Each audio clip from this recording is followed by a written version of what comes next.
learning with technology. There we go. So hi, everyone. My name is Amy Kuntz, and I am an instructional designer as part of Penn State's Teaching and Learning with Technology. I also have been an adjunct professor for 15 years, both in person and online, asynchronously and online synchronously through Zoom and Google Meet as well. And that is at a community college in Eastern Pennsylvania called Northampton Community College. And so my work for DEI and the intersection of inclusive pedagogy with educational technology really stems from both of those aspects. And so I want to be very transparent about that. So what I always like to do, and from my training in this, my journey the past 5 years, is to really set some ground rules. We won't have too much time for questions and answers and chat and small breakout groups today, but I do like to still go over this no matter what. So the first thing is, this is a brave space. So if you are new to diversity, equity, and inclusion and belonging, make sure that you contribute and you listen and feel free to chime in at any point. The next thing is to make sure that you're coming from a place of I and not you. Say, oh, you think this. We don't want to put perceptions on anyone else. So have everything come from me. So like, I believe this, or I come from this, etc. The next is to step up or step back. So I'm an introvert by heart. So I have to always say, okay, like, let's be brave and step up and help contribute to the conversation. So if you're an extrovert and maybe are talking a lot, think about stepping back and allowing other people to chime in and ask questions, etc. While this is being recorded and going to be posted publicly, think about confidentiality of what you're sharing. So I'm going to be sharing examples from students as well as my family members, but I have permission from all of them. So make sure that you're not divulging any information that others would want publicly available in a recording. Then also lean into this discomfort. We're going to always continually grow in this space. We'll coin a term and go over that, but lean into the discomfort and of improving yourself for diversity, equity, and inclusion and belonging. And the last, knowing that it is a busy time of the semester and we have it through Zoom. I know it's tempting to check email and other things, but really try to be present if possible. And so this is such important for our work of continuing to improve ourselves in higher education itself. And the last thing that I like to also add is what's learned here leaves here, not just for the session, but for the conference. Share out all the great work that's being done in this kind of holistic space and encourage others to adopt some of these practices. So our goals for today include being able to listen and explain key strategies of an inclusive environment. We're just going to cover this the first couple minutes just to set the ground rules and background information. You might be an expert in this, so feel free to chime in with some of your explanations, but I want to make sure that everyone has that thorough understanding. The next is we're going to have a variety of instructional technologies and very practical examples that you could apply even for summer session if you're teaching a summer session. And that's one thing that I really wanted to focus on today. The last thing is to create anonymous student feedback mechanisms to elicit student feedback in this space. And I think that is crucial for that continual improvement process of, is it working? What can we change? And what can we make better, even if it's near perfect? I saw somebody join that had QM for Quality Matters, and I know that's kind of one thing that we always do in Quality Matters as well. And the last is representation of our students, our general populace, etc. And if it is a homogeneous group, to add some more diverse imagery too, so that they see themselves within our courses and our materials that we use. So let's dive in with some of the background information. And the first is identity.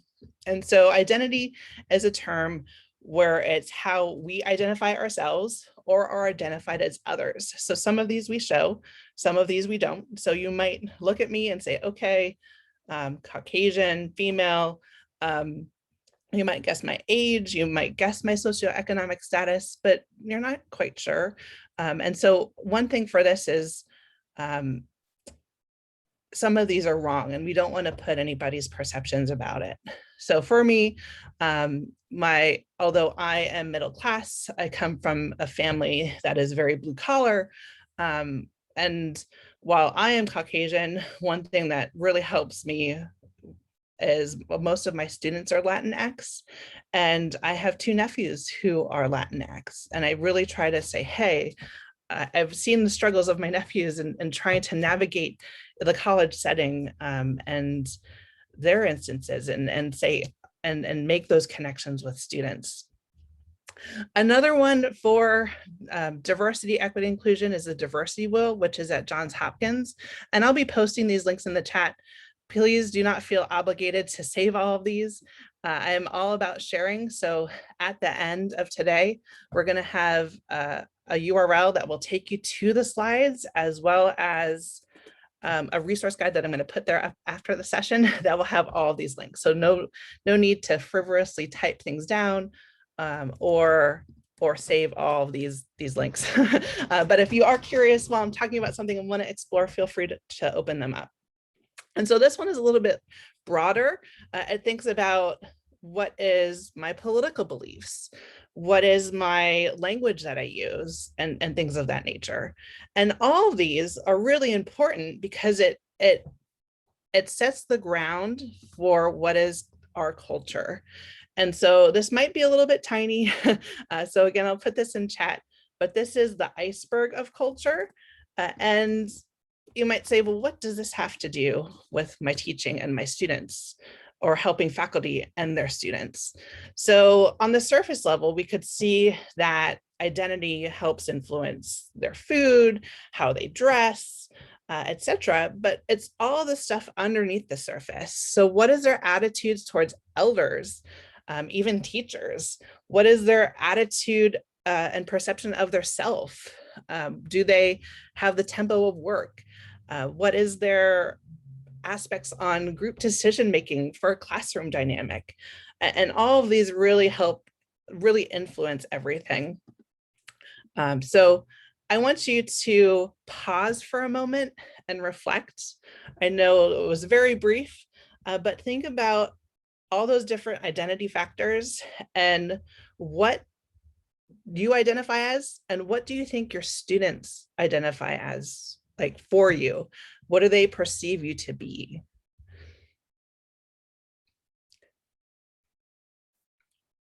And so while you're reflecting about that, also think, what does that perception of the teacher-student dynamic have into play?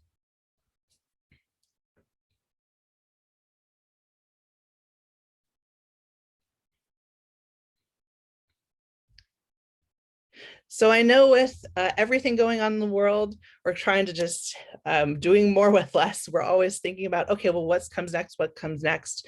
But if we actually go through this process and reflect, do our students think of us? It could be very powerful and can help us determine what should we do about due dates, or teaching, or giving examples, etc. And so Karen put some great thoughts in the chat, and please continue to do so.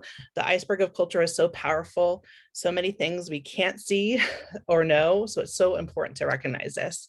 And I think that is definitely crucial for sure. So we're going to do a little bit more of that groundwork of setting up terminologies. Penn State, I think, needs to do a little bit better of a job of their terminologies. So they only have one on diversity. Penn State is part of the larger Big Ten academic alliance. So just kind of like the Big Ten football, there's an academic side of the house. And so we kind of look at our peers for other definitions. And I have to say, University of Iowa has some really powerful definitions. And so they define diversity as all aspects of human difference, social identities, and social group differences. When we think of equity, it refers to fair and just practices that ensure all campus community members can thrive. And then equity is different than equality, in that equality implies treating everyone the same, as if their experiences are exactly the same. I think that's powerful, because that's not the case. And lastly, I know this is a lot of words, but I think it's really good to refer to later on, is inclusion refers to a campus community where all members are and feel respected, have a sense of belonging, and are able to participate and achieve to their potential. And so that's, I think, what we're striving for. And I know that this afternoon there's a working session on kind of acknowledgement of land statements. And I think this can also influence that of what are the definitions at your institution for all of these things. And are there better ones out there? And I encourage everyone to share, because again, I really like this University of Iowa one. So last term before we hit the round for EdTech is, what is an inclusive environment? There's lots of definitions out there, but the simplest one is a philosophy of teaching that provides equal opportunities for all students to have a successful learning experience. So it could be giving different opportunities to make sure that everyone is thriving.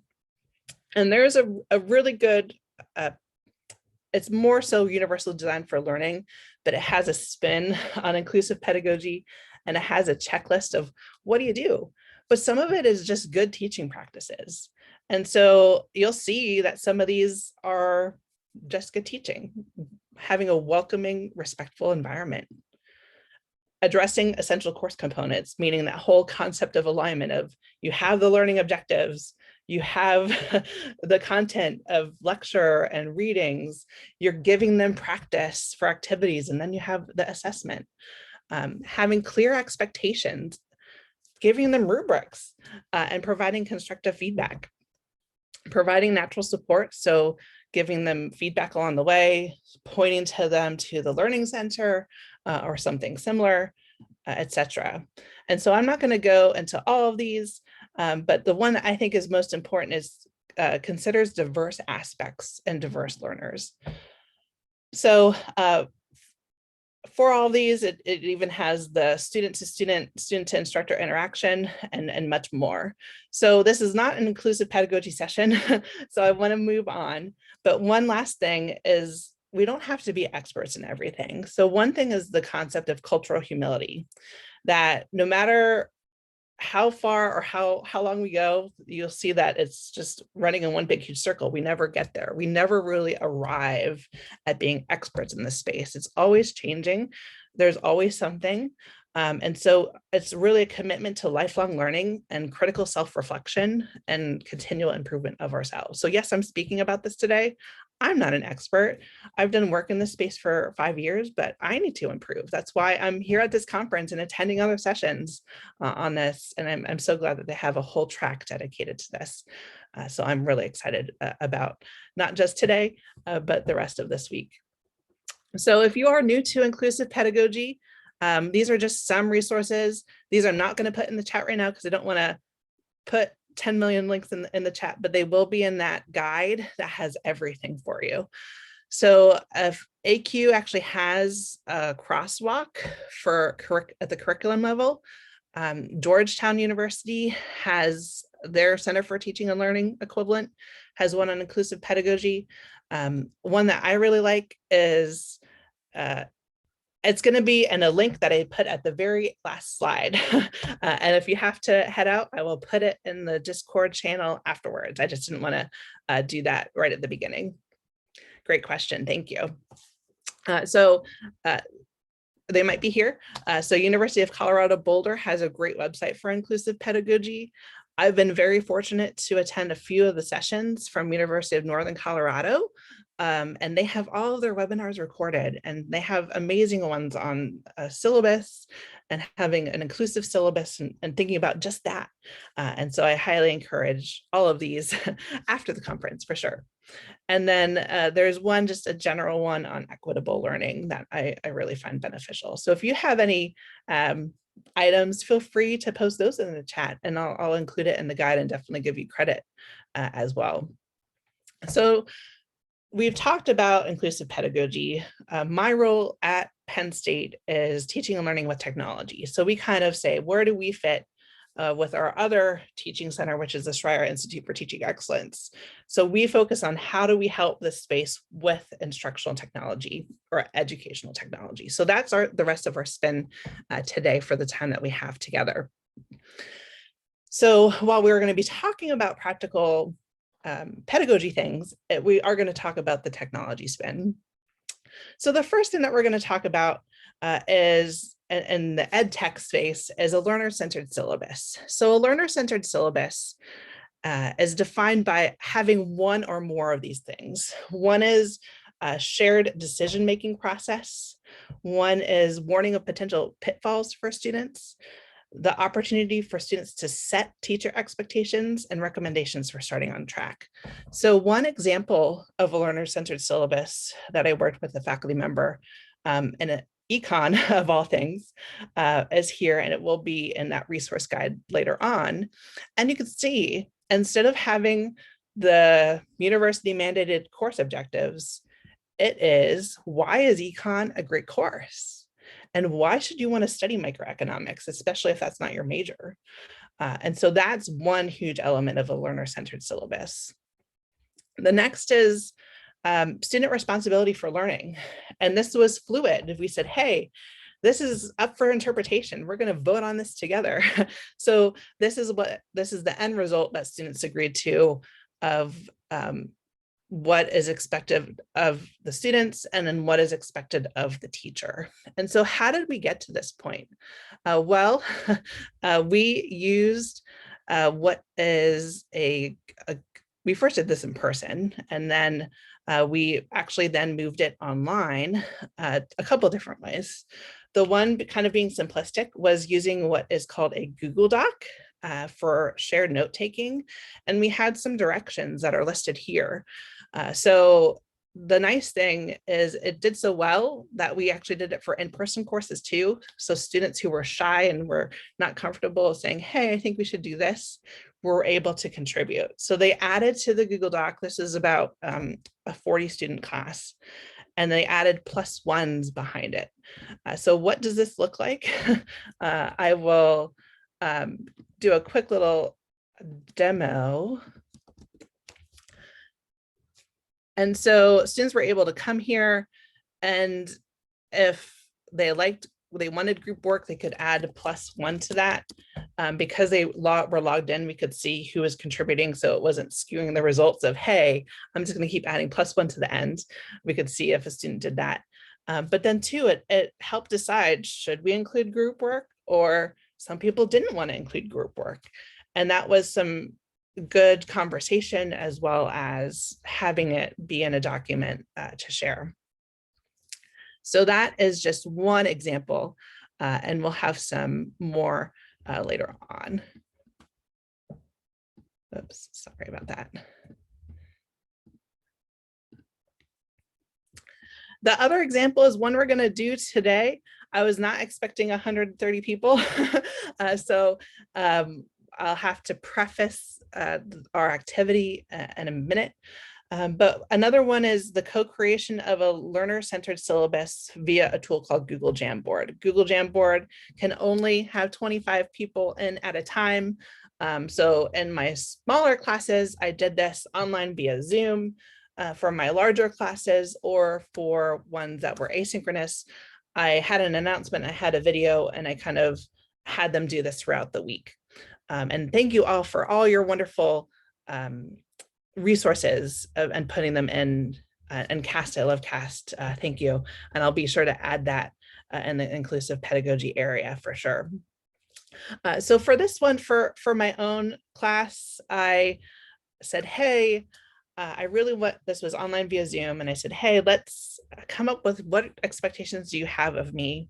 And it was anonymous, and I was able to address it in real time. So I know some of these are small, but I am very flexible with due dates. So knowing that some of them said they have work as well, they're new to technology because I teach a lower level introduction to computers course online, go figure. So you have to be knowledgeable enough to get to the online learning section.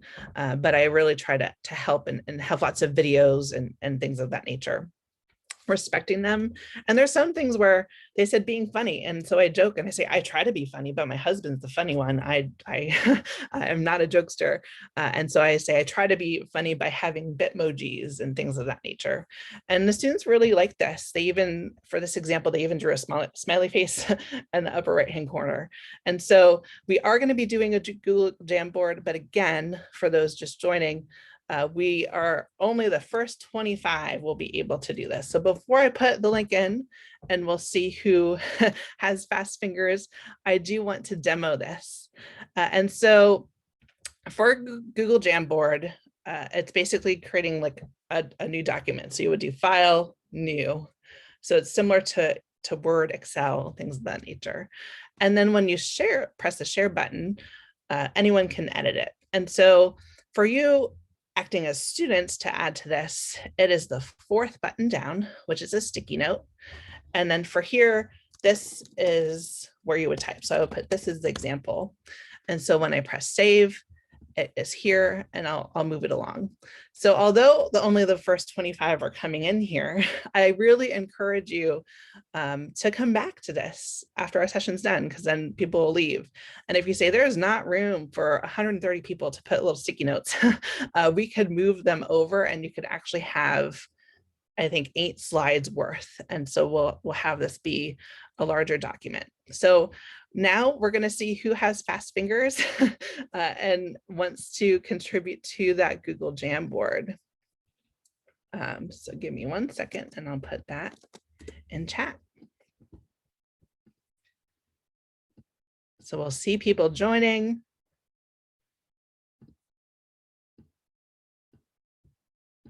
And again, as a reminder, the fourth button down and then type in here. And so this one is flipping it. This is what makes a good student. What should faculty expect of students? And as you see, when people are adding, it always puts it on top of one another. Oh, people are chiming in, they're moving things for me. So what I do is I move things around so it kind of spreads the wealth. So you see this is all in real time.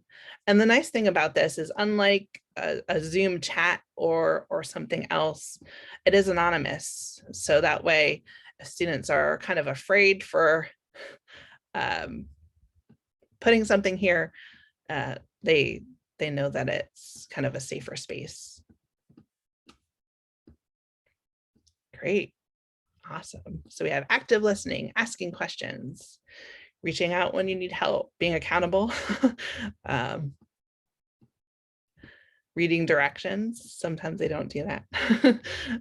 Willingness to learn, being respectful, all wonderful things. Taking risks. Yeah, we're pushing their thinking. I like that. Awesome. Great. Well, thank you all so much. Again, we'll be having this more. Oh yeah, thanks, Kate.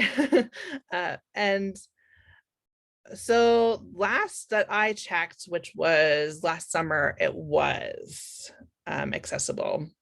And Penn State has a rigorous adoption process we call it courseware. So any tool that is purchased and or free, but we want to use it, has to go through this process. And it was approved. And part of that is going through a whole very in-depth accessibility review. But last summer was the last time I had a student who needed that type of accommodations. Great question. Thank you. Okay, well, thank you all. And again, that will continue later on. So with all of these people here, I was a little bit backwards and I didn't show the direction. So we'll move on. So our next area is awareness of pronouns and inclusive language. And so for myself included in this space, we say, okay, like if students want to use different various names and pronouns, we say let them that be it, and that's not the only part. So one thing, and I don't know if that happened, I think it cut off today, but one thing that I always do is put my pronouns behind my name. And I do this every time. And so with Penn State's instance of Zoom, we could have it permanently put our pronouns up. For Northampton Community College, I have to manually do it every time. But if you say, what's so important about putting our pronouns, if I use the kind of cisgendered typical-ish ones, the reason why it's so important to put your pronouns out there is it helps have the conversation. So the following story I have permission to share with, that I got permission from my students. And so for this, a student, I put my pronouns every semester and put it in every class period, and halfway through they put their pronouns and they use they, them. And I didn't make a big deal. I just made sure I used the appropriate pronouns. And so towards the end of the semester, they stayed after and they said, thank you so much. This is the first time I've ever used those pronouns. And because of you, I'm actually going to go through the official process at the institution and change them. So something so small can have a lot of impact and really help push and guide our students to be brave. And I think that is really useful and important as well. So if you are new to EDUCAUSE, they actually have an inclusive language guide that they came out with a few months ago. And so that's been really useful. Here at Penn State, we actually had Faculty Senate say we should remove some terminology, including freshmen and upperclassmen. And so that's in progress because things take time to change for sure. And thank you. Yes. So you could add your pronouns in your Zoom name if the permission is not in your version. So thanks so much. That's wonderful. So for the pedagogical side of things, some examples, this is one for Penn State that's very brief. They have ones that are longer and even have ones that are paragraph form, but then also some practical examples. This is a faculty member in IST, which is Information Sciences and Technology. And so they have this other example where it talks about professionalism and respect, even from peers and one another. And again, we have this lifelong learning of ourselves.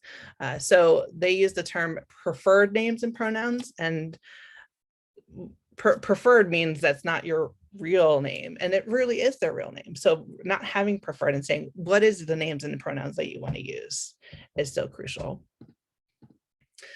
And so this is my example. Feel free to utilize any of this. So this is part of my diversity statement, and I have one later on that I've been using for 3 years now. So I say, I really try to have representation of the course, including images, instructor resources, etc. If you have names or pronouns that differ from the official records, let me know if you want to use them. And I'm definitely not going to pressure you into using ones that you're not ready to share. And so how do we check people's names?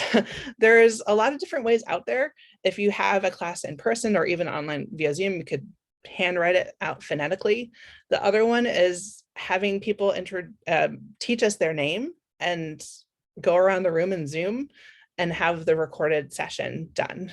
I know that there's other ed tech tools that you could pay for, such as Name Coach.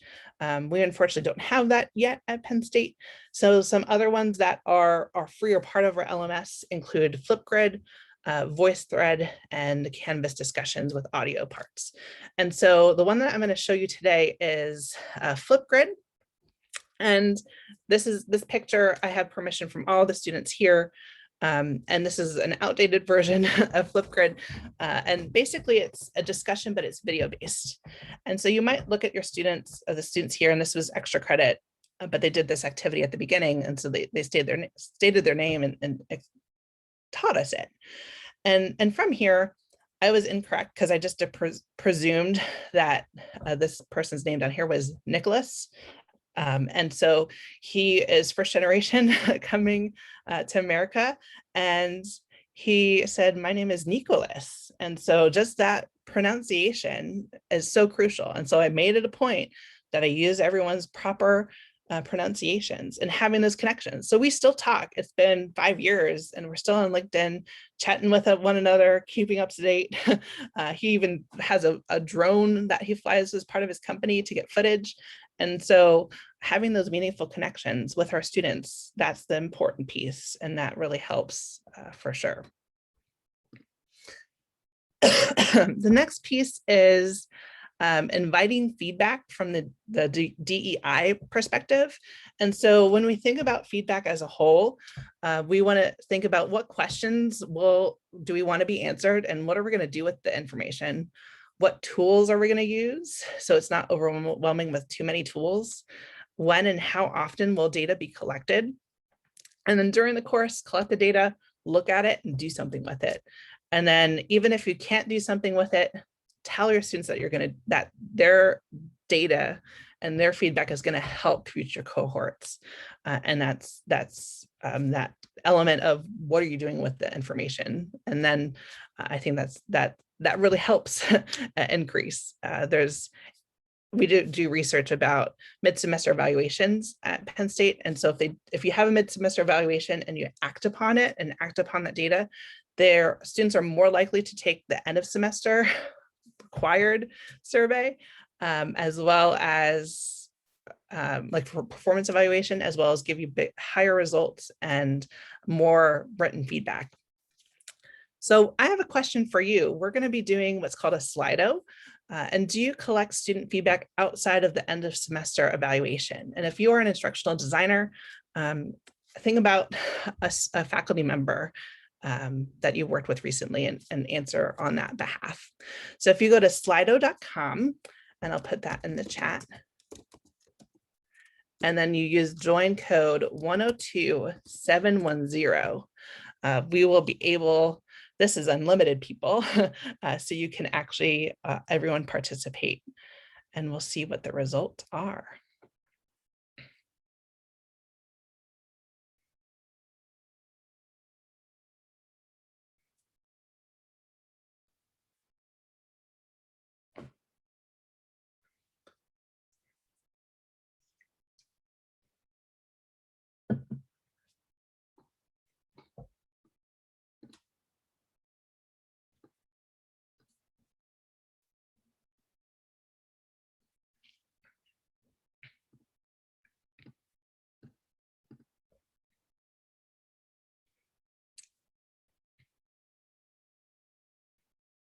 Okay.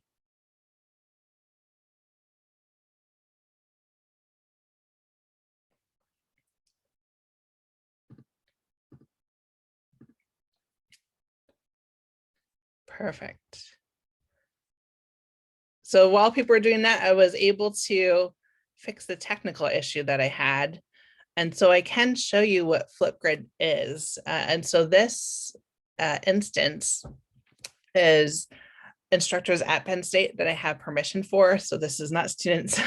And so with FlipGrid, you could have multiple discussions in it. So think of FlipGrid group as a class and discussions as one thing. And so you could put a little prompt for what students want to answer. And this is the teacher view of, you could see who it was. But what the students see on this end, and this also is accessible, is they see it from this part. And so they could see everyone's responses. I'll click on Eileen's really quickly. And you could see that if there's any comments to Eileen, it's beneath here. So if I go back here and say, hey, I want to add my original response, what do I do as a student? So I click add response. It will bring up the webcam and it has a timer. So you could set the limit of 2 minutes. And so if you click record, it counts down.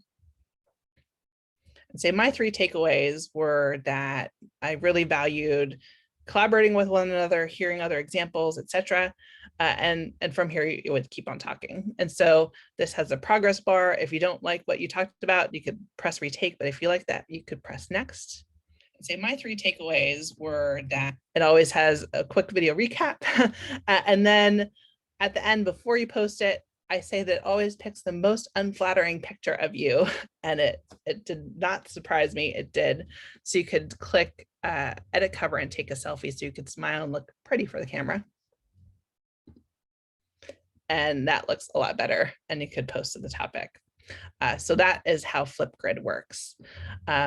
There's some, depending upon your institution, you could have it integrated into your learning management system. If it doesn't, there you could export all the information in an Excel spreadsheet. So you could quickly see if a student did a response and 2 replies to another student, which I think is so crucial. And so that's been very helpful as far as timing goes. So while I was doing that, we've had more participants, and so 6% said yes. That's fantastic. Thanks so much for doing that. So I'm going to deactivate this poll and we'll move on. So for the one thing with getting feedback for DEI is to even invite it in the syllabus. So that second part of my syllabus statement as an instructor is to say, hey, I'm learning. I'm not there, that cultural humility part. So I'm continually trying to improve myself and how to be the best ally and advocate, and we never truly arrive. So I always say I'm inviting suggestions for the course, for you personally and for other students. And so Karen in the chat says that Lori first says course feedback checks via LMS survey tools can be valuable. Definitely. Karen says they have check-ins throughout the semester as well as end, including open-end questions about the favorite part of the course. That's fantastic. And so there's a whole bunch of stuff that's out there. And the one thing that is I'll quickly show is just, it could be simple. It could be something as, this is the feedback. So if you answer any questions about how I can be better, but if you need more, these are some. List 3 things that you like least and 3 things that you like best about the class. What changes in the remote environment might improve your learning? Is there something you wish I knew that would assist me in teaching the course? Is there anything else that you would like to know? Something else that I'll put in the chat, this is research backed, is a who's in class form. And so there is a book called What Inclusive Instructors Do, and this is included in that book. And so they have, and these links, they have example questions for that form, which I think are important. And moving away from the surveys and the forms and the technology, think about the strategies. What are you going to do to encourage participation? What are you going to do with the information? And so if you ask for the information but never do anything with it, your students are going to be like, well, what was the point of me filling out that survey?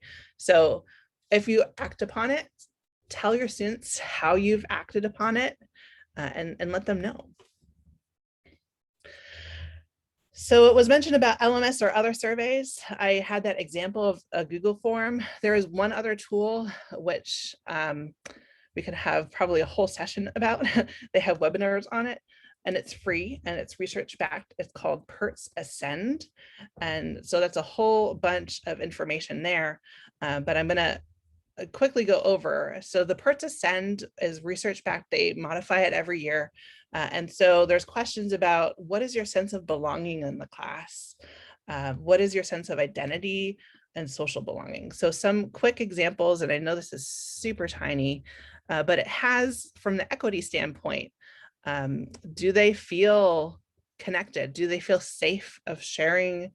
Do they feel that being in a group is going to be okay, and they're going to be not judged on their identity at all with peer evaluation? And so I would highly encourage you to look at this as one of those items. So our next part in the last 10 minutes that we have together is open educational resources, and showing you lots of image repositories as well as textbook repositories to get a sense of belonging and having students see themselves represented in authorship. So I have another quick poll for you, and that is, Do you currently utilize low cost or open educational textbooks?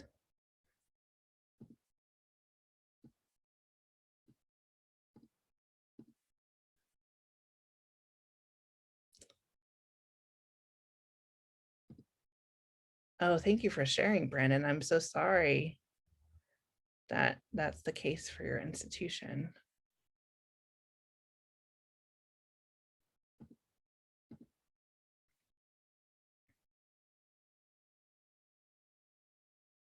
And so I think depending upon if that's the who's who questionnaire or the PERTS one, having that open feedback or doing the ones that you can and you are allowed to do, I think is crucial in addressing that. But thank you for sharing.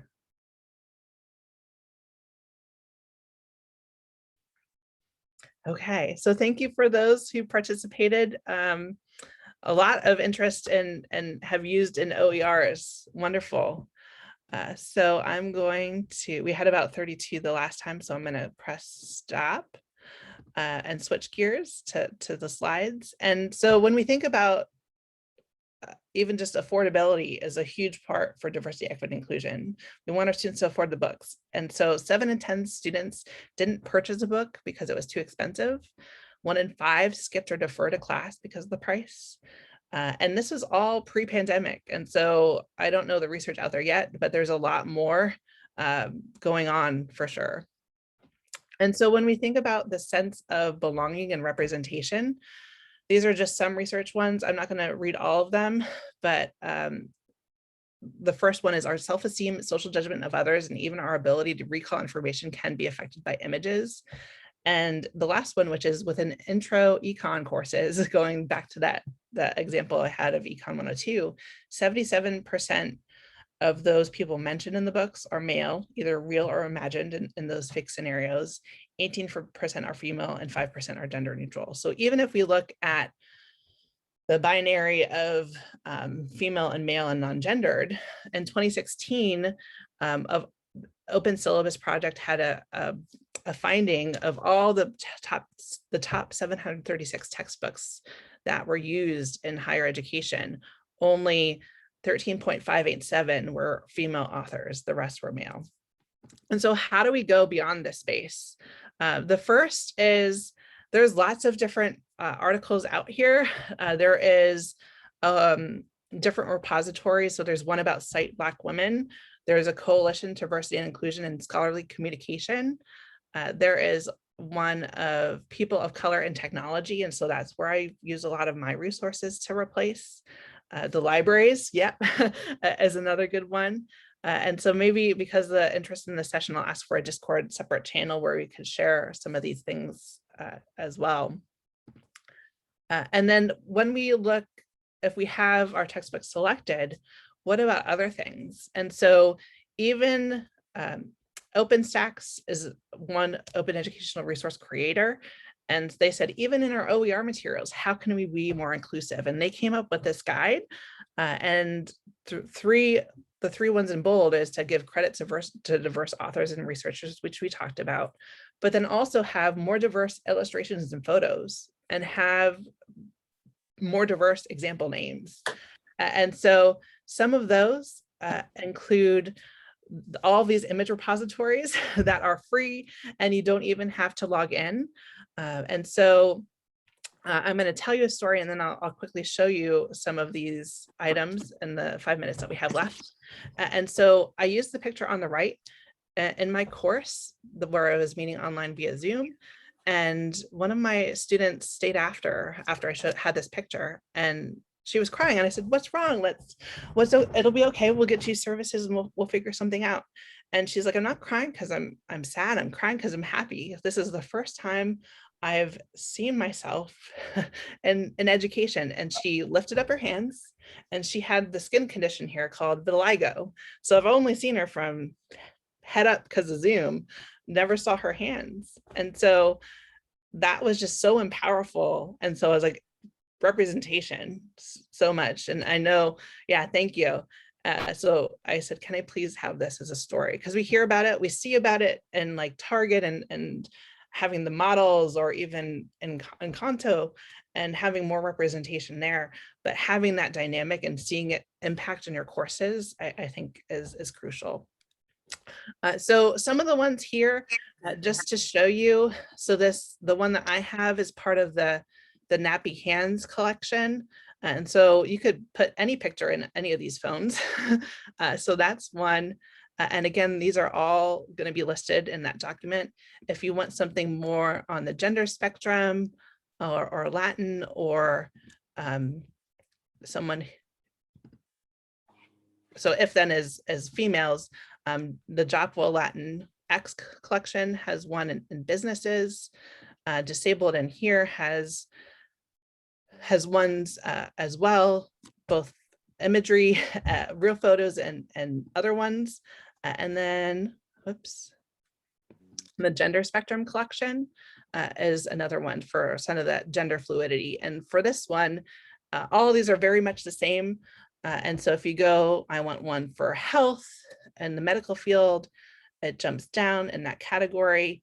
And it's as simple as not even logging in and clicking download and using a picture as you would otherwise. And most of these that you don't even need to cite. They just want to get the word out there. So I think, yes, so I'm going to post the link on the Discord. And knowing that we have the hard stop, this also is the same thing, but with names. And I'm going to skip the last one to show you and talk about where to get the resources. So all the slides are at here. And I always like to modify the resource document before I post it. So I will post it by the end of this afternoon. And so both of those will be there. It will be posted on the Discord. And I'm happy to answer a question or two. And if not, I will definitely be in the Discord this afternoon. So any questions with the 2 minutes that we have left? Amy, this is Greg. I just, in the short amount of time we have left, thank you for your presentation today, and being able to share your slides is an excellent idea as well. So thank you very much for your willingness to share, and thank you to all the participants as well. And so if I shut up, you might have 1 minute left to answer any questions. So I'm going to give it back to the audience now. Okay. And so again, I'll put the link here, but in case there aren't any questions, I am going to take the time to quickly show you that the one name generator. And so again, I have a lot of Latin X, so you could pick a random gender. You could change the name set and what country. So you could say United States, but also say, hey, I want a Hispanic name in the United States. And you click generate. And it not only gives you a name, it gives you an address, it gives you an age, it gives you a birthday. And so I really like this because it helps tell the whole story. So when we think about scenario building, this is perfect. So it's not just Jane Smith or John Doe. It really tells and helps make the story. So thank you again, Amy. With that, we're going to go ahead and stop the recording now. And again, thanks for the participants in joining the presentation today, and look forward to your continued presentation throughout the conference. And hopefully we'll, well, I won't see you in Discord, but I'll see your text and hear your thoughts. So again, thank you, Amy. And I'm going to go ahead and shut this down now.